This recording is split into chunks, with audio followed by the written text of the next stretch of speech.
It's hunting time in the Cambrian seas, 540 million years ago.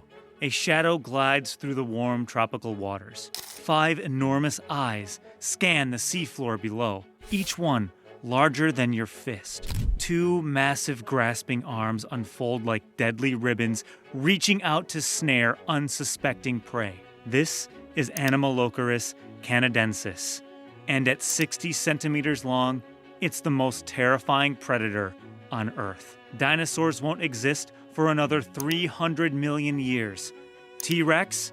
Not even close to being born. Yet this ancient ocean is already packed with monsters that would make Jurassic Park look tame. Imagine a world where 2-meter sea scorpions prowled ancient coastlines, where giant dragonflies with hawk-sized wingspans ruled oxygen-rich skies, and where saber-toothed predators longer than great white sharks terrorized the seas with bone-crushing jaws. This was Earth long before any dinosaur ever walked the planet. This is episode 1 of Ancient Earth, where we dive deep into our planet's incredible past and the extraordinary creatures that lived back in the day. If you like the effort that goes into bringing these ancient worlds to life, do consider subscribing and sharing this with your friends too. Trust me, you're about to meet creatures that will change everything you thought you knew about life on Earth.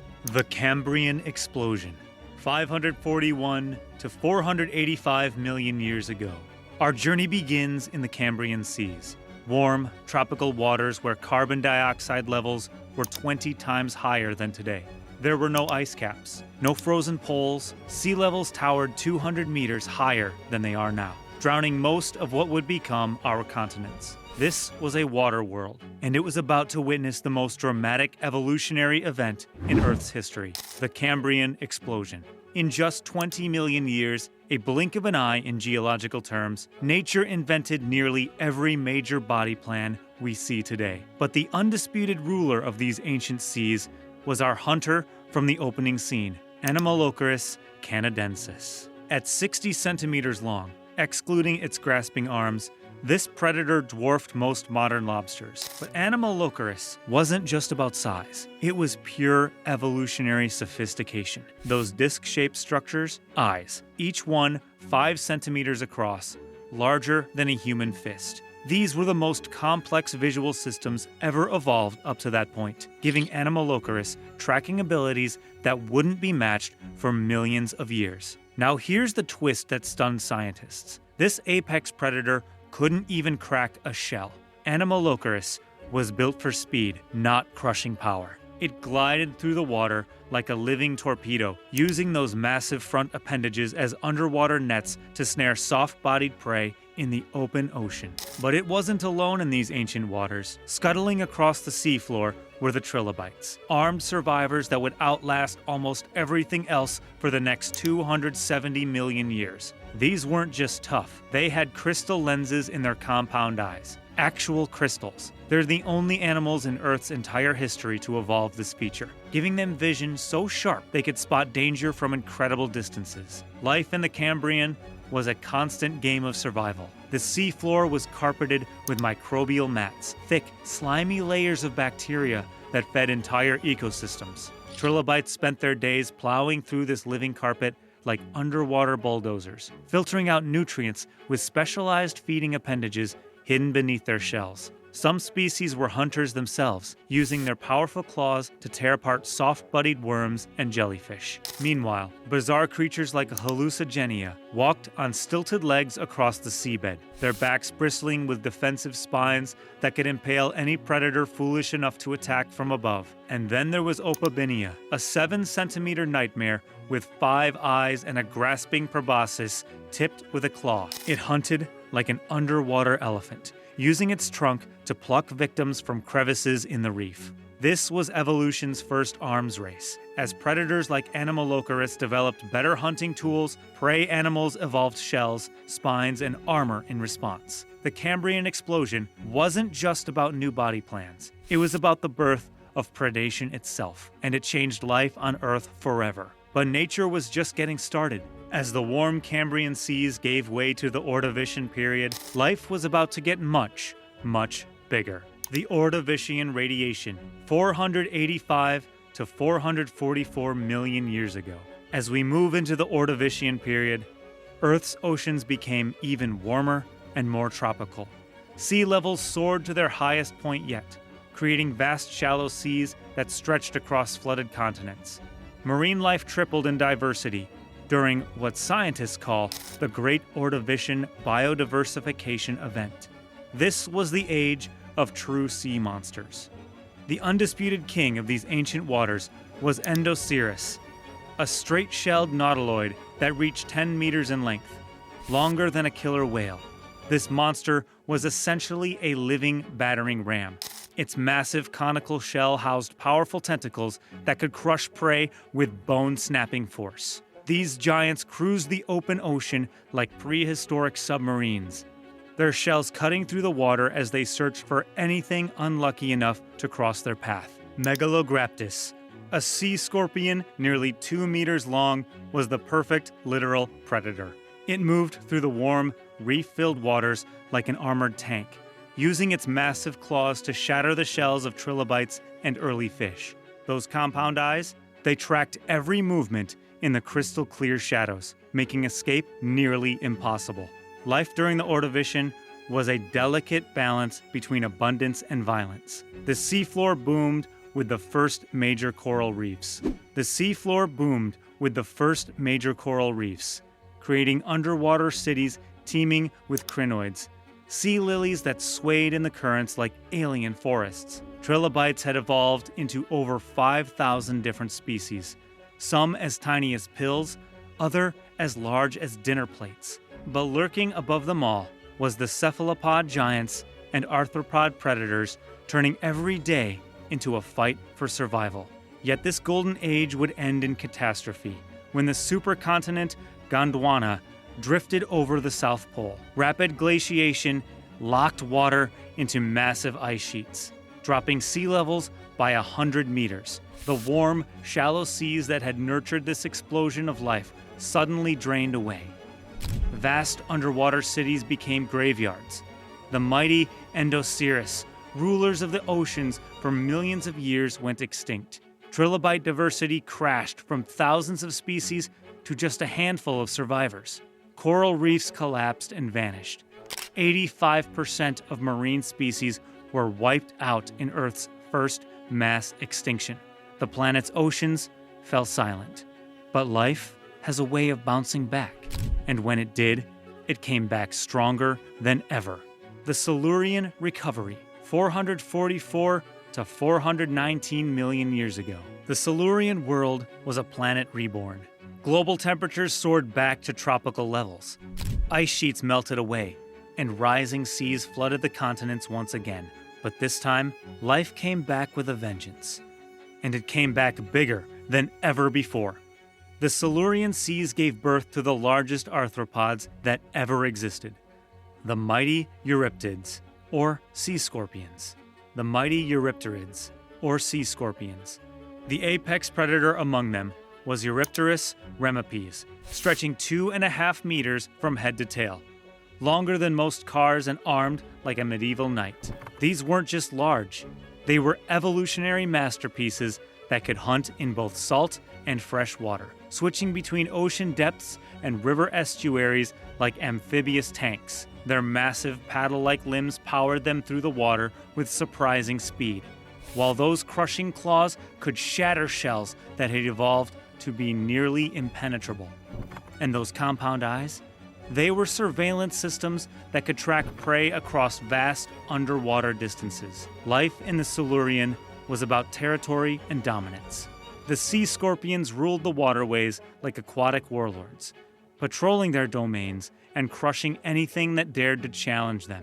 Smaller Eurypterids scavenged in their wake, while early jawless fish, humanity's earliest vertebrate ancestors, hugged the seafloor in terror, their primitive armor offering little protection against those massive claws.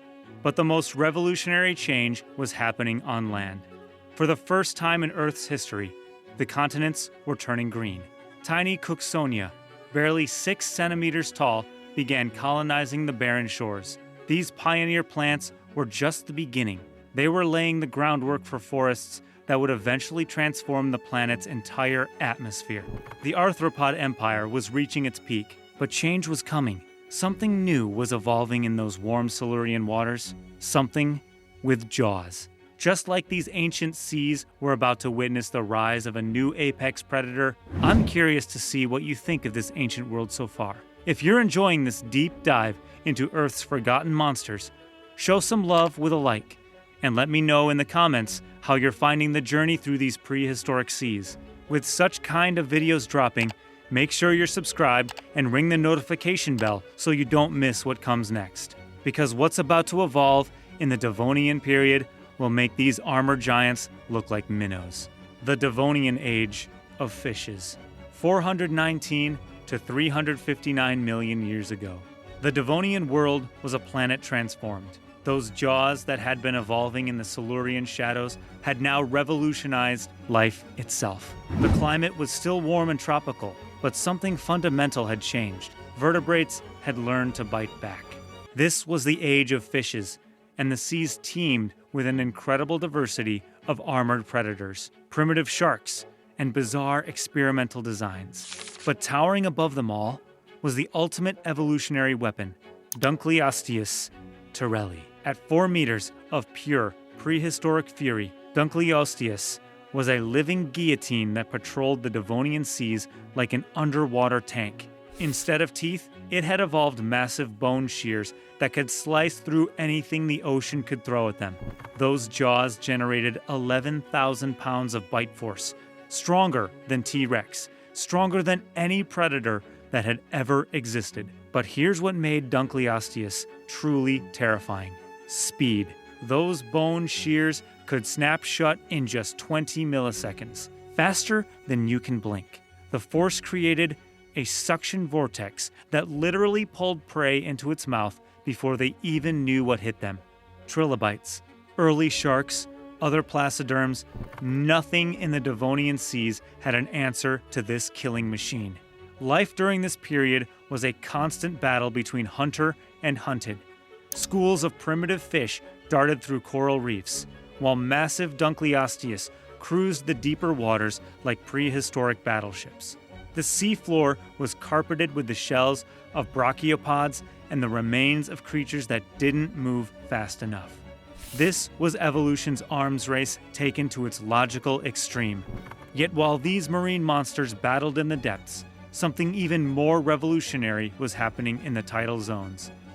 The first forests were beginning to sprout on land, pumping oxygen into the atmosphere and creating rich, swampy coastlines where rivers dumped nutrients into shallow seas. These oxygen-rich, food-packed environments were evolutionary laboratories, and they were about to produce something that would change the world forever. Tiktaalik, the fishapod, was a 2.5-meter predator with limb-like fins and primitive lungs. It could breathe air, support its weight on land, and hunt in both worlds. This wasn't just another fish learning new tricks. Tiktaalik represented vertebrate life's first tentative steps onto land, and with those steps, it was carrying the genetic blueprint for every land animal that would ever exist, including us. The Carboniferous oxygen giants, 359 to 299 million years ago. The age of aquatic dominance was about to end. The continents were calling, and when life answered that call, it exploded into forms beyond imagination. Welcome to the Carboniferous, a world where those early forests had grown into towering swampy jungles that stretched from horizon to horizon. These weren't just any forests. They were oxygen factories pumping so much breathable gas into the atmosphere that oxygen levels soared to 35%. The air itself became supercharged, so rich that a single spark could trigger explosive fireballs. This oxygen-drunk world gave birth to monsters. In the canopy above, Meganeura ruled the skies. Dragonflies with 7-centimeter wingspans that dwarfed modern hawks. These weren't delicate insects. They were aerial predators with razor-sharp mandibles and compound eyes that could track prey across vast distances. They patrolled the forest like living fighter jets, diving through the humid air to snatch smaller insects mid-flight. But the real giants lived on the forest floor. Arthropleura, millipedes stretching 2.5 meters long, moved through the undergrowth like armored trains. Despite their intimidating size and countless writhing legs, these giants were peaceful herbivores. They spent their days munching through the endless carpet of rotting plant matter, their powerful jaws designed not for killing, but for processing the incredible abundance of vegetation that carpeted this prehistoric world. Life in the Carboniferous was a paradise of abundance. Massive tree ferns created cathedral-like spaces where shafts of sunlight filtered through the canopy. The forest floor squelched underfoot with layers of decaying plant matter that would eventually become the coal deposits we burn today. Giant cockroaches scuttled between the roots, while primitive amphibians like aeropods, crocodile-sized predators, lurked in the countless swamps and rivers, waiting to ambush anything that came too close to the water's edge. This was Earth's first experiment with gigantism, and it was powered entirely by that oxygen-rich atmosphere. But this supercharged world was about to face its greatest challenge yet. The Permian, age of proto-mammals, 299 to 252 million years ago. Earth wasn't done experimenting. As the supercontinent Pangaea slowly formed, the planet's climate became increasingly extreme. Those lush, humid swamps dried up, replaced by vast red rock deserts and scorching badlands. Oxygen levels dropped back down to 16%, but something extraordinary was taking their place. Evolution's most sophisticated predators yet. This harsh new world belonged to the synapsids, the distant ancestors of mammals. The landscape was dominated by endless stretches of crimson stone formations, carved by flash floods and baked under a merciless sun. Scattered across this desolate terrain were precious oases where hardy conifers and seed ferns clung to life around dwindling water sources. Temperatures soared beyond anything modern Earth had ever experienced. In this furnace world, finding water meant life. Losing it meant death. Ruling over this brutal domain was the most terrifying land predator that had ever existed. Inostrancevia alexandri. At 3.5 meters long and weighing as much as a small car, Inostrancevia was pure prehistoric nightmare fuel. But what made it truly deadly weren't its size or power. It was those 15-centimeter saber teeth, longer than rulers and razor sharp. This predator could open its jaws 60 degrees and deliver slashing bites that could slice through bone like butter. But Inostrancevia didn't hunt alone. These apex predators moved in coordinated packs through the red rock canyons, their keen senses perfectly adapted for tracking prey across vast distances in this harsh environment. They could smell blood from kilometers away and communicate with low growls that echoed off canyon walls like prehistoric thunder. Life in the Permian was brutal and unforgiving. The plant eaters had evolved into living fortresses just to survive. Catalorhynchus stretched 6 meters long and weighed 2 tons. Its barrel-shaped body designed to extract every nutrient from the tough, drought-resistant vegetation. These gentle giants moved slowly between scattered oases, their massive sail-like back structures acting as temperature regulators in the scorching heat.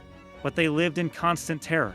Scutosaurus, heavily armored herbivores weighing as much as modern rhinos, developed thick, bony shields that could deflect most attacks. Edaphosaurus, with their distinctive sail-backed silhouettes, gathered in nervous herds around the few remaining water sources, always listening for the sound of approaching death. The hunt was swift and merciless when it came. Inostrancevia packs would position themselves along the narrow game trails connecting water sources, waiting in the shadows of red rock overhangs. When a herd approached, the predators would explode into coordinated action. This wasn't random violence. It was evolution's masterclass in predatory precision. These pack hunters had developed planning and strategic thinking that wouldn't be matched for millions of years. The desert floor teemed with smaller life forms that formed the foundation of this brutal food web. Early beetle species and primitive reptiles scurried between rocks, feeding on tough vegetation and decaying plant matter. These supported larger herbivores, which in turn fed the apex predators that ruled this harsh world. Even the seas harbored mysteries. Helicopterian, a bizarre shark-like fish cruised the Permian oceans with a spiral of teeth growing continuously from its lower jaw. Nature's most puzzling buzzsaw that scientists still struggle to understand. Early ammonoids spiraled through the depths like living nautiluses, while the last primitive coral reefs created underwater cities where brachiopods and sea lilies swayed in warm currents. Daily life in the Permian followed a rhythm of extremes. Dawn brought temperatures that were already unbearable, forcing cold-blooded creatures into immediate action. Midday heat drove all life to shelter in caves, rock overhangs, or the sparse forests clinging to river valleys. But at dusk, as temperatures dropped to merely scorching, the Great Migration would begin. Herbivores emerged from their refuges to feed, and in the growing shadows, Inostrancevia packs began their hunt. But beneath this brutal surface, something revolutionary was happening. The synapsids weren't just surviving the harshest conditions Earth had ever produced. They were evolving into something entirely new. Smaller species like Prosinosuchus were already showing early mammalian traits, differentiated teeth for processing different foods, and possibly even primitive fur-like structures for temperature regulation. Every harsh day was sculpting the genetic foundation for warm-bloodedness, advanced parental care, and complex social behaviors that would eventually characterize our own lineage. But this reign of terror was about to face the ultimate test. The greatest catastrophe in Earth's history was brewing beneath the surface. Evolution's greatest breakthroughs. Before we witness Earth's darkest hour, let's step back and appreciate what life had achieved. Across 300 million years of ancient seas and hostile lands, evolution had written its greatest masterpiece. The Cambrian explosion packed more innovation into 20 million years than had occurred in the previous 3 billion. Hard shells, complex eyes, sophisticated predator-prey relationships, all emerged in this evolutionary crucible. Humble Pikaia swarmed through those ancient seas, carrying the earliest spinal cord, becoming the ancestor of every vertebrate that would ever exist. Jaws evolved in the Silurian, revolutionizing how animals could feed and hunt. Plants colonized the barren continents, followed by arthropods, fundamentally transforming our planet's surface from lifeless rock into living ecosystems. The first forests pumped oxygen into the atmosphere, creating the supercharged world that gave birth to giants. Each breakthrough built upon the last. Crystal lens trilobites developed vision systems that lasted 270 million years. Massive cephalopods like Endoceras proved that intelligence could dominate the seas. Eurypterids conquered both salt and fresh water. Dunkleosteus perfected the art of the kill with bone-crushing jaws. And finally, the synapsids pioneered the complex behaviors that would eventually lead to mammals. Every innovation, every adaptation, every survival strategy was creating the foundation for everything that would follow, including us, the Great Dying. But this ancient world had always been punctuated by catastrophe. Not once, not twice, but 5 times. Mass extinctions reset the evolutionary clock. Each time, life had bounced back stronger and more diverse than before.